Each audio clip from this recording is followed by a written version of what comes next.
And you can see in this last election, there's a huge gap between what people voted for at the state and local level, which is abortion rights and higher minimum wages and the rejection of voucher systems in the education field of education and so on at the local and state level versus voting for Trump and the MAGA Republicans at the national level. That's a very important delta, I think, that says a lot about where the American people actually are.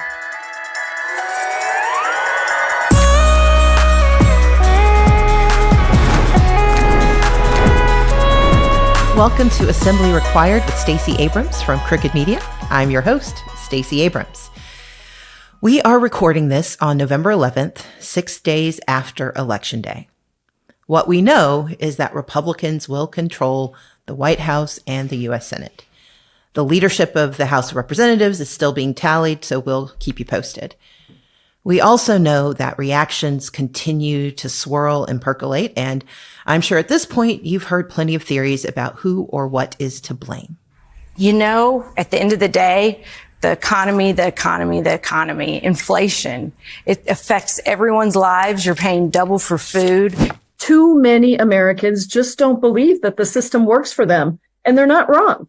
Well-known on-air personalities are asking what role gender and race played, including our own ABC News Live Prime anchor, Lindsay Davis. One thing that stands out, a less diverse electorate. When you think about even just at large with the world, of the 193 UN member nations, only 13 have a woman who leads them. Black women are often the last of the table when it comes to even pay disparity in this country, getting 67 cents on the dollar when it comes to white men. The reality is all of these can be true and still not be the actual answer. The mistake we keep making is treating these issues as separate conversations. A single mother worried about grocery prices is often the same woman fighting for reproductive rights, and heaven help her if she's a woman of color. A factory worker concerned about job security might also be an immigrant whose mixed status family has a future that hangs in the balance. They can all be true. Now, there are other shows, including fantastic ones right here on Crooked Media, that will dive into these questions and try to figure out what should have been said or done or thought about to tackle and better address what eventually happened. I'm not going to do that. Why not? Because we have another task here at Assembly Required. It's why I wanted to do this show. I believe we have to go beyond where we are and figure out what we can do about it. And that means focusing on what is the current problem? Why is it a problem? And how do we solve it? Yes, understanding why people voted against protecting the interests and rights of their fellow Americans is one facet of the problem, but it's a perennial one. And I'm not going to be diving into the psyche of voters whose actions unequivocally led to the solidification of an avowed, unapologetic right-wing government that has as its central project a radical return to marginalization, bigotry, oligarchy, kleptocracy, and stripping citizens of their human rights again. But instead, I'm going to ask you to join me in focusing on how we confront this oncoming avalanche of horrific policy and terrible outcomes, but how we also can excavate and create possible responses so we can salvage what we can until we can get to what we need. Because we can work towards the improbable and actually make that happen too. Now, this is not blind optimism or false hope. It's about determination, which means recognizing that losing an election does not deny us power unless we choose to relinquish it. And I mean it. We have to choose to give up. We have to choose to give in. We have to choose not to try. But I don't think we will. And I'm going to keep reminding you, I know it can be done because I'm a Black woman from the Deep South who has seen change happen. Now, the work is hard. It is painful. And as we discovered 6 days ago, we will be betrayed. But we can do it anyway because it is our right. One of my favorite television scenes ever is from The West Wing. Leo is counseling a traumatized Josh who has been refusing help. After Josh admits what's wrong to his therapist, He wanders through the White House and he finds Leo waiting for him. Josh is surprised to see him, and Leo decides to tell Josh a story. He says, this guy's walking down a street when he falls in a hole. The walls are so steep he can't get out. A doctor passes by, and the guy shouts up, hey, can you help me out? The doctor writes a prescription, throws it down the hole, and moves on. Then a priest comes along, and the guy shouts up, Father, I'm down in this hole. Can you help me out? The priest writes out a prayer and throws it down in the hole, and he moves on. But then a friend walks by. Hey, Joe, it's me. Can you help me out? And the friend jumps in the hole. Our guy says, are you stupid? Now we're both down here. But the friend says, yeah, but I've been down here before, and I know the way out. Today, we're jumping into the hole with someone who knows what happened when we faced this before. And together, we're going to start finding our way out. My guest is going to help us reconcile this moment with America's history, because knowing where we've been will help us plot and scheme and strategize about how we tactically survive and strategically overcome. Heather Cox Richardson is a professor of history at Boston College. She's the author of Democracy Awakening: Notes on the State of America. She has been the much needed teacher and voice of guidance for millions of Americans who read her nightly newsletter, Letters from an American.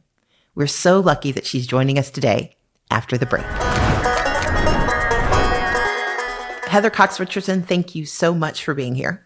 It is such a pleasure, I have to say. Well, I'm a huge fan, and you have provided not just insight, but guidance that has been incredibly helpful over the last 4 years, the last 8 years. And so it is always an honor to be in your presence. And there's a lot that I want to accomplish in a very short period of time with you today. Basically, I need you to help fix everything. So I want to start with your immediate reflections on last Tuesday's elections, not only as a historian, but as a citizen who's experiencing this in this moment. My first reactions were just heartbreak, not panic, not surprise, but heartbreak, because I love the United States of America. I've spent my whole life studying it. I believe that it can be the best government in the world. I do believe there's a movement underway to sort of purge it of the people who are currently in power, but they lost on Tuesday. Those ideas lost, and looking at why they lost, I think, is the work going forward. But also, just in that moment, I couldn't help but think I'd let Lincoln down. What I do because of those people who came before us, who worked so hard to make this nation the best it could be. And we let them down. So when you think about this election, you just referenced Lincoln, and that, of course, presaged a civil war. Which election does this remind you of, and why? So it actually reminds me a lot of 1896. I mean, I could do a whole bunch of things in different ways. It reminds me of different things. This is the first election we've ever had where we actually chose to put in power somebody who explicitly rejects democracy. Now, we've had people before that who honored it more in name than in deed, for sure. And in 1896, of course, we put Willliam McKinley into the presidency with a program that basically said, much like the MAGA Republicans do, that some people are better than others and have the right to rule. And the way that you really should run the government is by turning it over to big business. And it's not an accident that President-elect Donald Trump talks so much about Willliam McKinley. I mean, I don't think he knows much about Willliam McKinley, but I think he does understand that that was a moment in which the government was put in the hands of business with the idea of creating a very, very wealthy class that could run everything and everybody else would work for them. And it looks very much like that to me, in which I find also a ray of hope. When we get to the hope part of this program, I can tell you why. Well, let's jump ahead to hope, and we'll go dark again, so we can do a little bit of hope now. Okay, so The thing about the late 19th century is that at the national level, the robber barons, if you will, took hold through largely the Republican Party, although there were some Democrats as well who were part of that idea that only the rich should run everything. But when that happened, there was something really interesting that happened in the National Democratic Party, and that's that after generations of following the elite Southern enslavers and then the Confederate leaders after the Civil War, they really got shellacked in 1879 and 1880. And when that happened, the Democratic Party decided to switch its base to the urban cities.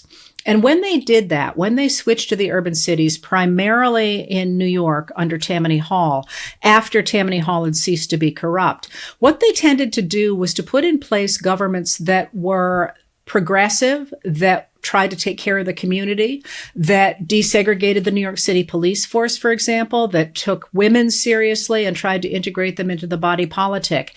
And it was that kind of government that led directly to, first, the inclusion of women in politics, because the Tammany Hall people, once they stopped being corrupt, had to figure out how actually to answer the needs of city people. And the women who knew that were the settlement house workers, of course. But then that led directly to the national government of Franklin Delano Roosevelt, which gave us the New Deal, the system under which we've lived. So what we're seeing now, it feels very much to me, is a rejection at the national level of that community-based New Deal government that we lived under from 1933 to 1981, and then was chipped away at until 2021, when Joe Biden and Kamala Harris tried to recreate it in a really powerful way. That's been rejected. And it seems to me that a lot of those efforts to create a community-based progressive society are moving back to the states and to the local governments. And you can see in this last election, there's a huge gap between what people voted for at the state and local level, which is abortion rights and higher minimum wages and the rejection of voucher systems in the field of education and so on at the local and state level versus voting for Trump and the MAGA Republicans at the national level. That's a very important delta, I think, that says a lot about where the American people actually are. And what does it tell us? Well, it tells us that people like the policies of the Democrats. We know that. We know that if people don't understand whether something is a Republican program or a Democratic program, overwhelmingly they go for the Democratic programs. And similarly, if people were informed about what was really happening in immigration and over the tariffs and in the economy, they voted for Kamala Harris. And if they didn't, if they were poisoned by disinformation, they voted for Trump and the MAGA Republicans. So those systems still remain popular. They have always been popular since FDR put them in place in 1933. That's what people want. The problem, of course, is that often they are poisoned by the disinformation that says that those things are not delivering for them. Well, in fact, in your newsletter the night after the election, you wrote about the disinformation ecosystem and the role it played. And I mean, this isn't new. Disinformation is not new, but it feels like a very specific threat in the digital age. And we know it's only going to become more of a challenge as technology evolves. Can you talk about how disinformation has been a tool for political shifts before? And then, again, what do we realistically do about it? That's actually quite a complicated question, and I'm happy to talk about it. It's important to remember that we have always had spin. Like, there's always been a few dirty tricks. There's always been spin. And one of my favorite examples of that is in some of the early elections in the early republic. One of my favorite dirty tricks that a candidate would play on another candidate was simply to tell the newspapers that his opponent was dead. Because it's very hard when you don't have modern media to say, no, I'm not dead.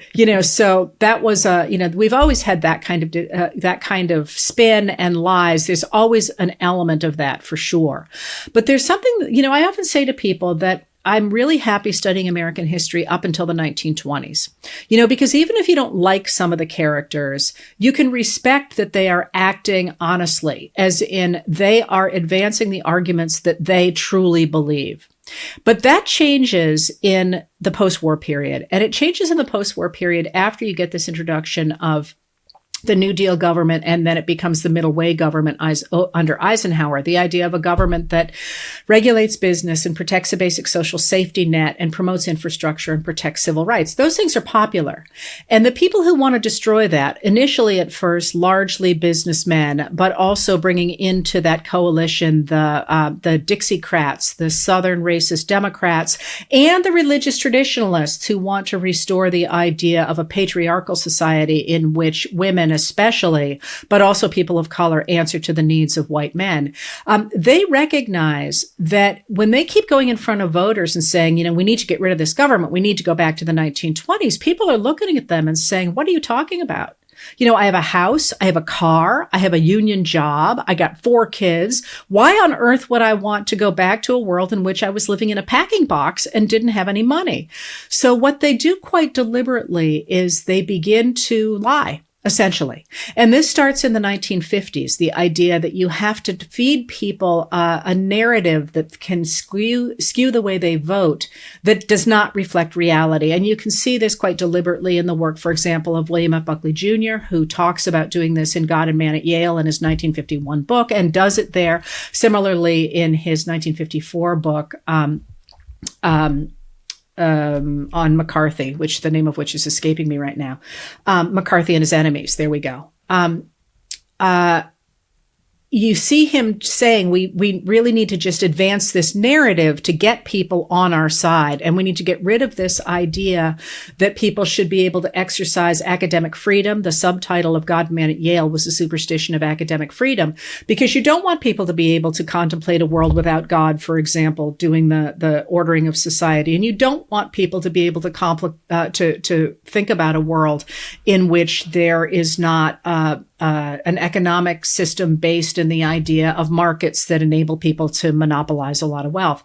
So one of the things that you see growing out of that is this increasing emphasis on a narrative that does not reflect reality. And of course, Ronald Reagan was the master of that when he ran for office in 1980.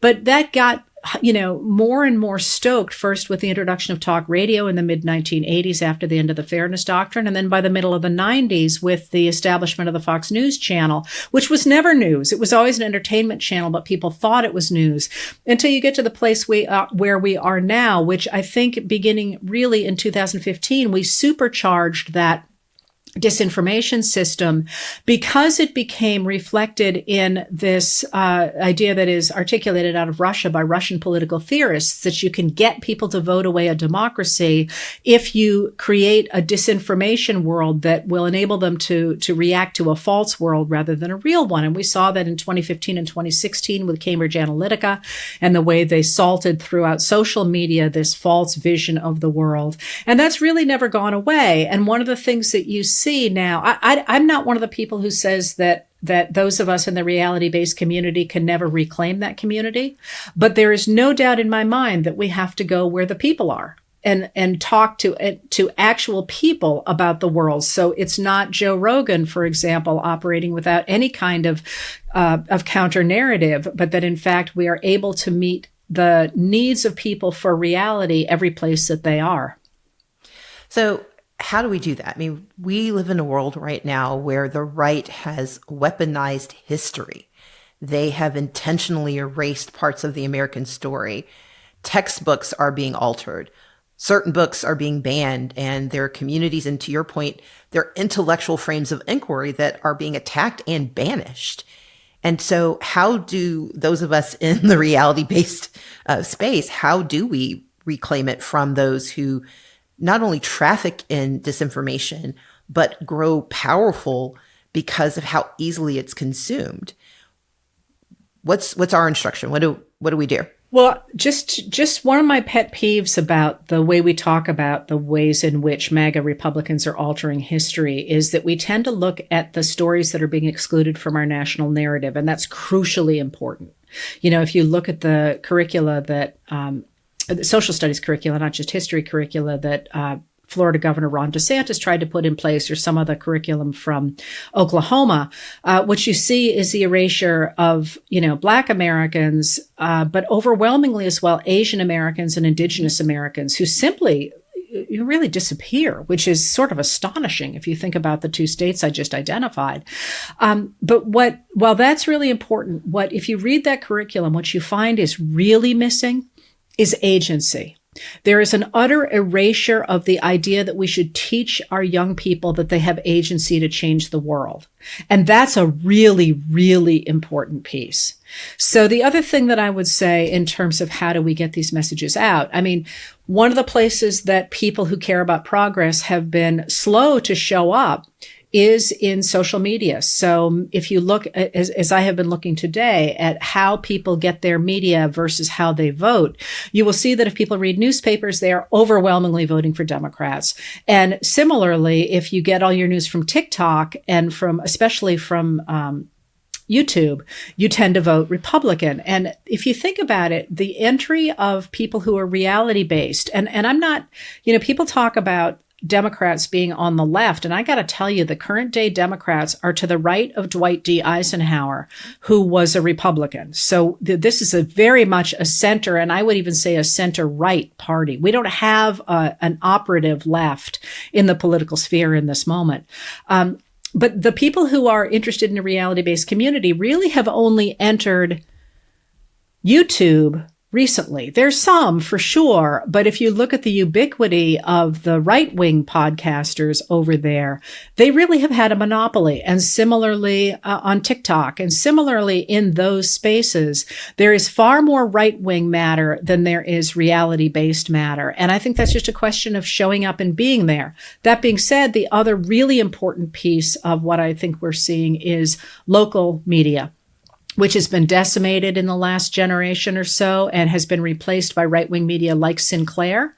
And the answer to that, many people are trying to start up new newspapers and so on in the local sphere. And I'm playing with more the idea that it's expensive to start a newspaper, but it's not expensive to have a podcast. It's not expensive to write online. And my guess is that those of us who care about local media will be able to start the sort of reality-based information systems at the local level on some of the free online platforms. Like I started Letters from an American on Facebook and Substack. I mean, I did that for at least a year, I think, for free, just because I felt like writing. And there's no law that says that a lot of people couldn't do the same. Well, that is a fascinating approach to this. How do we call people into action? Is it that all of the people listening to this podcast, that they start their own newsletter? Like, what's that call to action? As an historian who has seen how movements are built, who understands how information, I mean, I know folks who've taken your classes. You are an amazing teacher. How are we telling those listening to this podcast to take what you've just said and activate it? It's so interesting you put it that way in terms of my teaching. I had never thought of that. What I do in my classrooms and what I hope I do through the newsletter is empower people. And, I have never wanted power for myself. I've never understood people who wanted power. I've always wanted to empower other people to direct their lives. So when I think about this next action moment, not everybody wants to write all day, but some people do. And what I would say is that one of the key ways to fight back against an authoritarian government is to bring your best game, to bring the best game you have at whatever it is that you are really good at.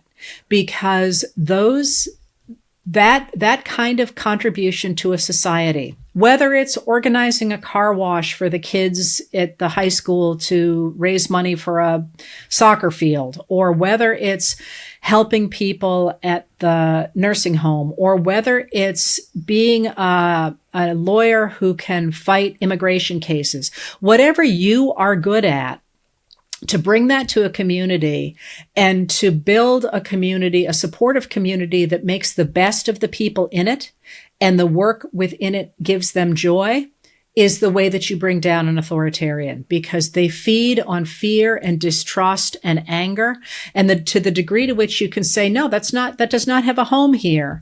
What has a home here is people doing the best they can for each other and the best they can for themselves in terms of bringing their talents forward. So I would say that, sure, if there are people out there who know how to write, as the Tennessee Holler did, or as so many of these smaller newspapers are, you go, and I'll do anything I can do to help you. But if that's not your thing, find what is your thing and carry that forward in this moment. Perfectly said.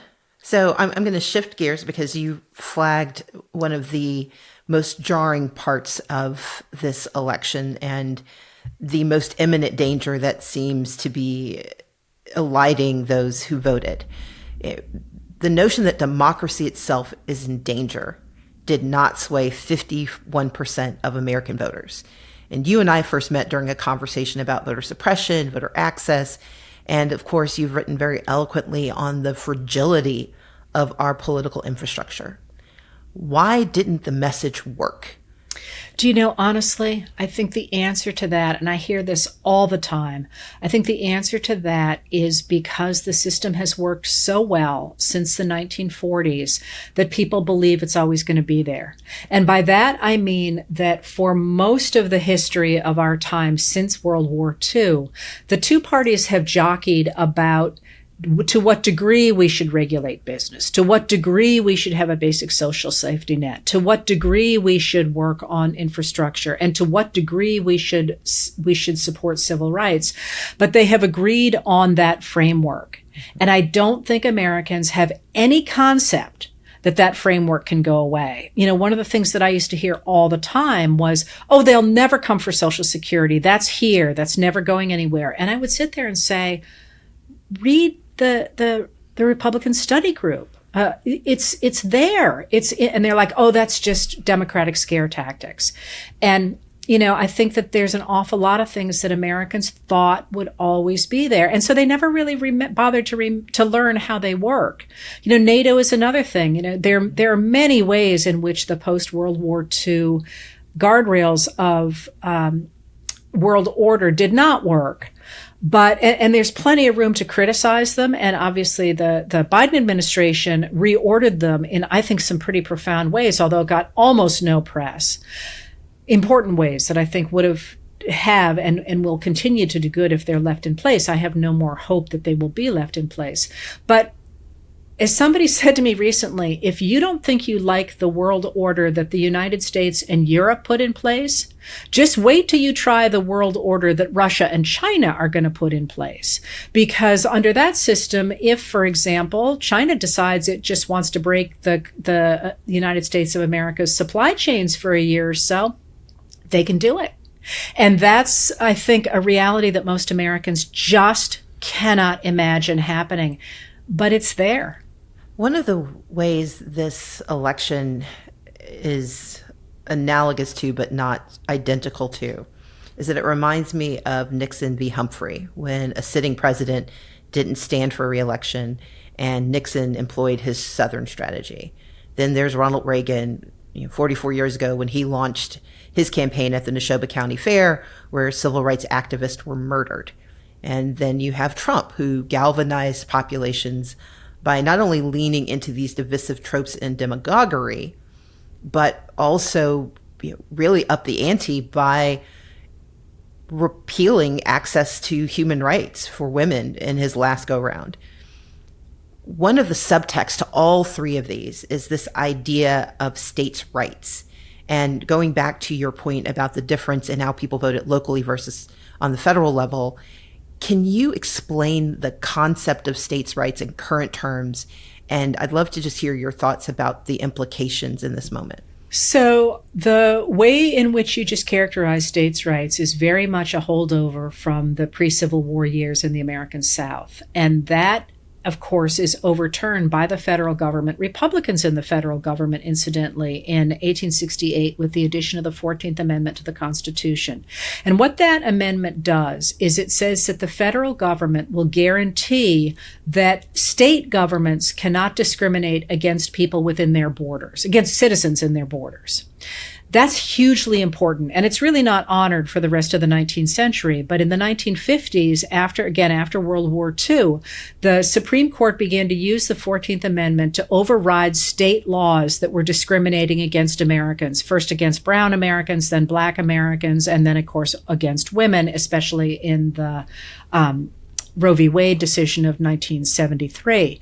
That idea that the federal government is overriding states' rights, which under the 14th Amendment it is supposed to do. The 14th is the second of three amendments that use that actually give power to the federal government. Until the 13th, all the amendments to the Constitution take power away from the federal government. The 13th, 14th, and 15th gives power to the federal government. But when that happened, there was a backlash against the idea primarily of guaranteeing equal rights to Black Americans in the southern states. And those people who were against that but worked together with those who were trying to get rid of the government regulation of business to say that the judges who were instituting the kinds of rulings that they were judicial activists. They were changing the way America worked without the benefit of voting. And they began this process of trying to take back first the courts, but also the federal government to make sure that that would not happen and to devolve power back to the states. And that, of course, is what you saw under Republicans after Reagan going forward, but then really going into hyperdrive under Donald Trump, who, with the Dobbs versus Jackson Women's Health Organization, managed, thanks to the three judges he put on the Supreme Court, to throw the protection of women's health actually back on the states, where we instantly got the kinds of abortion bans that have caused deaths and horrific cases across the country.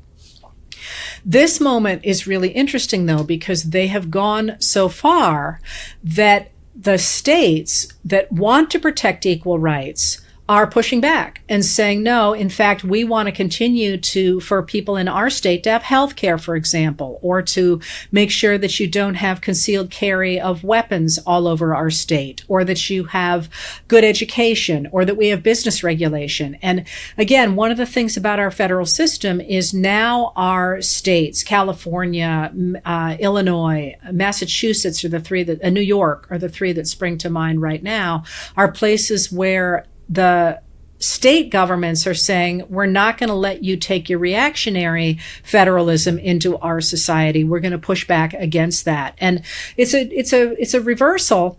It's going to be an interesting reversal because, unlike in the past, when the states that were trying to keep the federal government out of operation within them were poor and were not really the big players in the national scene, California, Illinois, New York, Massachusetts, those are wealthy states that, California is the fifth largest economy in the world, not, that it could be its own country.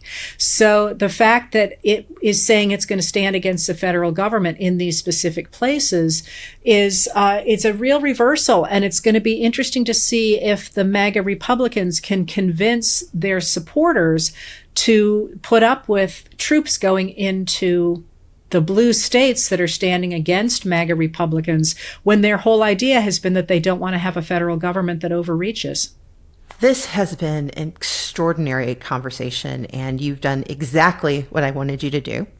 But one of the other things we need to do is give people homework, which I know you're also very good at. So we've given them one directive, but what are two other calls to action or homework that we can give our audience if they want to do something?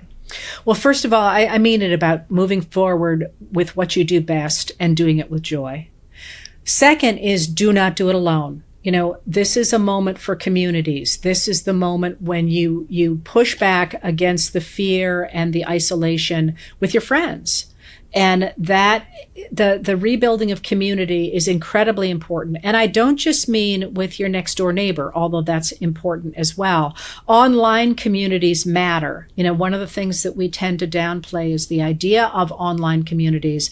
But there's real family out there through the internet, as long as you're being careful to be part of a reality-based community there on the internet. But then I would also say that if you think about information, one of the things that always jumps out to me is the degree to which so many of us, when we saw radicalism rising among our family members and among our friends, kept quiet because we were trying to keep the peace, or trying to, not to embarrass people when they said stupid stuff.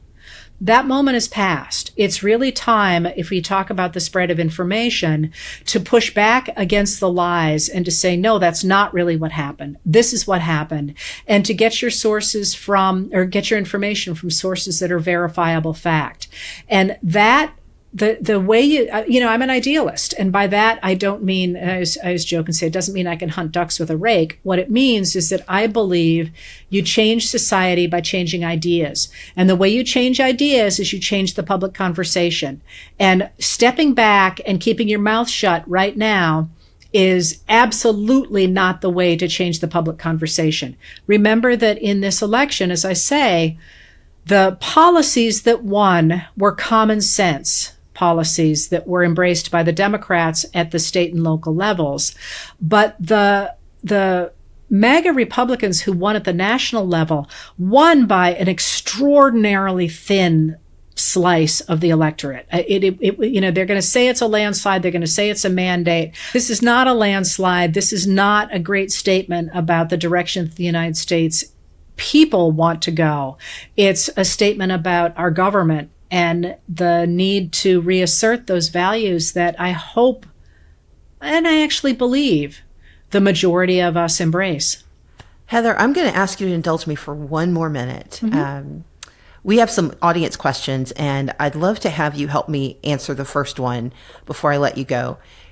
And in fact, you just alluded to it, but the questions, I'm combining two questions, one from Anna and one from Connie. And Anna asked, regarding this recent election cycle, it appears that fewer people showed up to vote than in 2016. Yet all the news keeps saying that more people voted for Trump than in 2016. How is that possible if there are fewer voters? And then Connie Faulkner asked, was turnout the result of voter suppression? Lawsuits, gerrymandering, stripping voter rights, intimidation of voters, intimidation of voter registration and their voter rolls, constant lies by almost all Republican officials that voting was crooked. What impact did all of that have on the results in battleground and non-battleground states? So I will not speak to the actual numbers of votes in this last election because I'm not a numbers person. I work with numbers people, and I can tell you they're very good, and I'm waiting to see what they have to say. The second one I will answer, absolutely. Voter suppression has been a problem in the United States since 1998, when Florida put in place a voter ID law after a mayoral race in Miami that ironically did not have any Democrats running in it. But the 1998 voter suppression law from Florida kicked about 100,000 voters off the rolls that year. And if you remember in the year 2000, the vote between Al Gore and George W. Bush came in at a handful of votes. I think it was about 517, although don't quote me on that. And the butterfly ballots that people blame for that outcome were in fact really misleading, and it did have a huge effort. But come on, if you've just lost 100,000 voters off the rolls before that, and you know, I actually wrote to somebody after this election and I said, why is nobody talking about the slew of voter suppression bills that were put in place after 2021? You know, you cannot look at these numbers and say, oh, gee, where did all the Democrats go, and not take a look at the voter suppression. There's a wonderful book by our friend Carol Anderson called One Person, No Vote, in which the whole introduction of it is the pundits who reacted to the first election after the Roberts Court gutted the Voting Rights Act and said, where are all the black people? The black people didn't show up. They must be upset. Where are the black people? And Carol, who's a phenomenal historian, said, this is voter suppression, you morons, although she put it a little bit more nicely than that. So, yes. Not by much, though. That's right. But she's so, oh my God, she's so funny.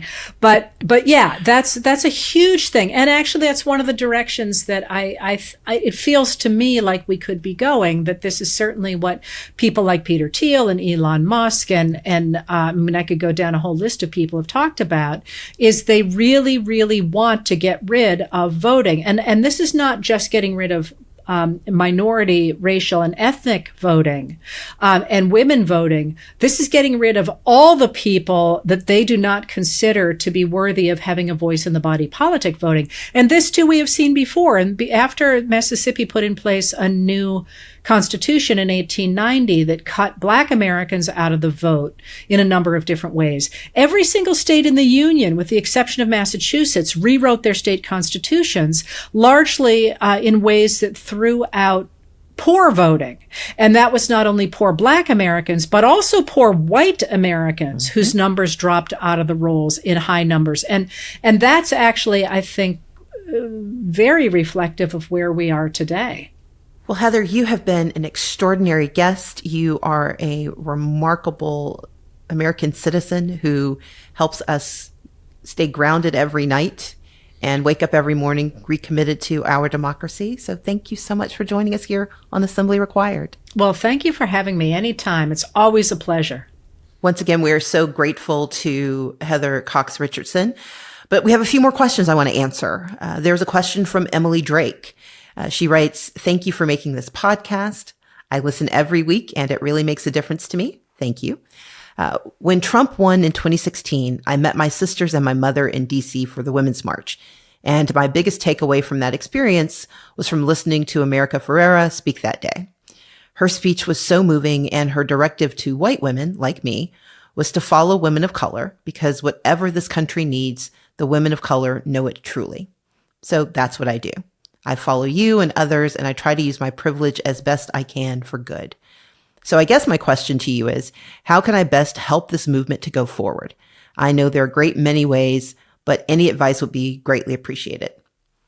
I would begin with saying everything that Heather called on us to do is what we do writ large. It is about being active and engaged and believing that we can fix this, because we can fix this. But I think there is a specific moment that we're in, and in particular, the outcome of the election and the widely spread conversations about who voted and how has created tensions and friction. And so my contribution to the conversation is threefold. The way to be most helpful, first and foremost, is to listen. In this moment, what so many Black women and women of color want is to be heard. That is so critical, because the outcome of the election seemed to tell us to shut up. And so rather than lecturing about what it means or apologizing because it happened, just listen so that women of color know they're actually being heard. Our human instinct, our women instinct, is often to just try and fix it, but that will come later. You can prove you can be a good ally first by simply listening. Second is inform. You're going to be invited into spaces we aren't, and you're going to see avenues of action we can't. So tell us what you know and conspire with us to leverage these opportunities. That ability to be an informant is critical. It is what works in almost every spy movie, and it can work as we try to figure out our way forward. And the third, of course, is to act. When the time comes to engage, show up and pitch in. It should take actual effort and risk, not performance, but actual effort and actual risk. That's what movement requires. It would be comfortable to do something performative, but if it doesn't require you to put your comfort at jeopardy, then it's not action. So do what you can and show up. Okay, here's our next question. We've got two questions from Brian Armstrong. He asked, what are some jobs in politics or advocacy or similar that would be good for someone like me who wants to work on this stuff all the time? So first I say, welcome. I would tell you that for much of the work that needs to be done to mitigate federal policy, we actually urgently need state and local action. And again, as Heather pointed out, the disparity in voting for the presidency versus on ballot initiatives or for legislative leaders was fairly stark. And that means that we've got to focus our attention where they will next turn their attention, and that is state and local action. And so here are some ways to get involved. Number one, volunteer for a campaign or run for office. Across the country, we will have local political races throughout 2025 and 26. Find out who's running for local office and volunteer, or if you don't have a candidate already running, find one or you become that person. We elect people for everything. So even if you live in a blue area with really great liberal leaders, look for the jobs that no one else is standing for, and look for the places where no one goes because it seems too hard. Look for the role that appeals to your interest and your skills. And if you want to find out more, go to usa.gov, put in your address, and you can find out most, if not all, of the elected positions in your area. Number 2, volunteer for an organization. Community matters. Infrastructure matters. So look for organizations that are focused on the issues that concern you and see if they have job openings. But a barrier for so many of us, and this goes to the crux of your question about doing this all the time, is that politics and advocacy don't have much money to spare. So employment in these areas can be really hard to get. That doesn't mean it's impossible, but it also means you can't wait until they can afford to hire you to afford to get involved. There are groups that need volunteers, and if you can help raise money, you might actually be able to create a paid position for yourself. I've actually done that a time or two. So look at groups like Indivisible, Working America, Together for Hope, or Southern Economic Advancement Project. In full disclosure, I founded this nonpartisan organization, but they have links to hundreds of organizations across the South. Look for organizations that need your help, especially those organizations that are focused on the policy issues that are going to be implicated, and sign up to be of support. And then number 3, make a donation.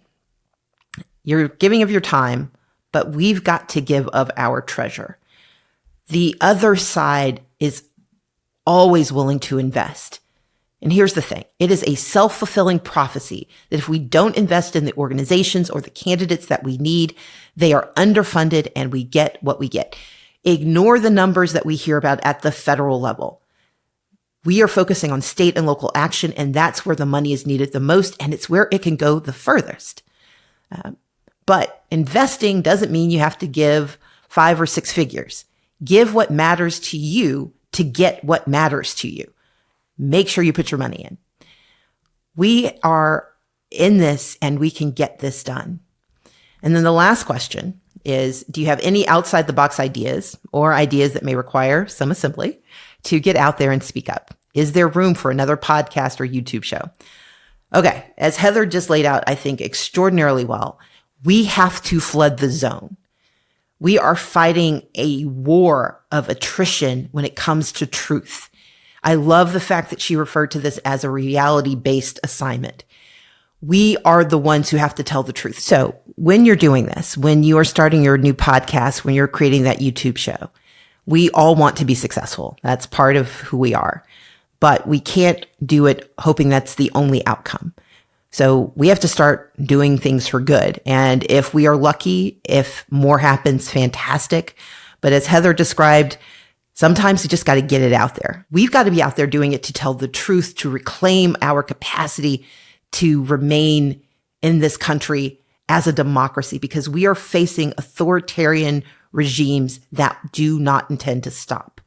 And we have watched across the world an election cycle in 2024 where authoritarianism grew, where even those who stumbled managed to right themselves and continue to retain power. And so we have to be out there telling the truth, creating reality, and reminding people about what's at risk and what's at stake. We have entered a new era. And so on this platform, we're going to be even more so highlighting those out of the box ideas. We're going to be encouraging action. We're going to be comparing notes on how we're doing.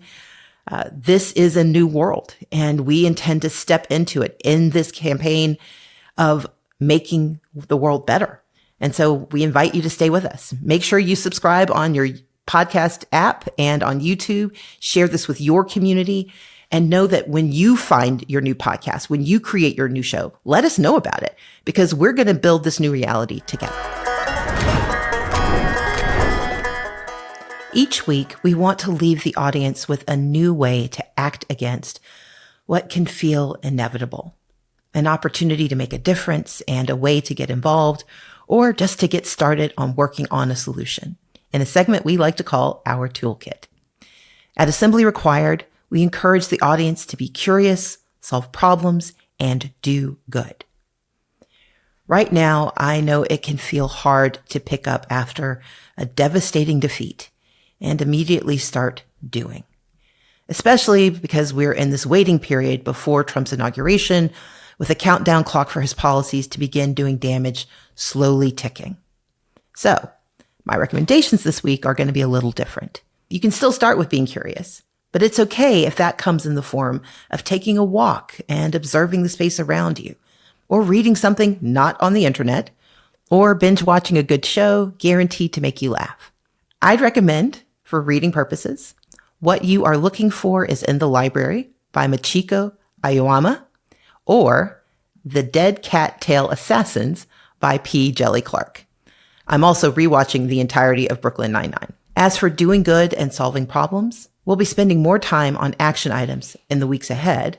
But for now, look for local organizations in your area that might be starting to collect donations or need volunteers for the upcoming holidays.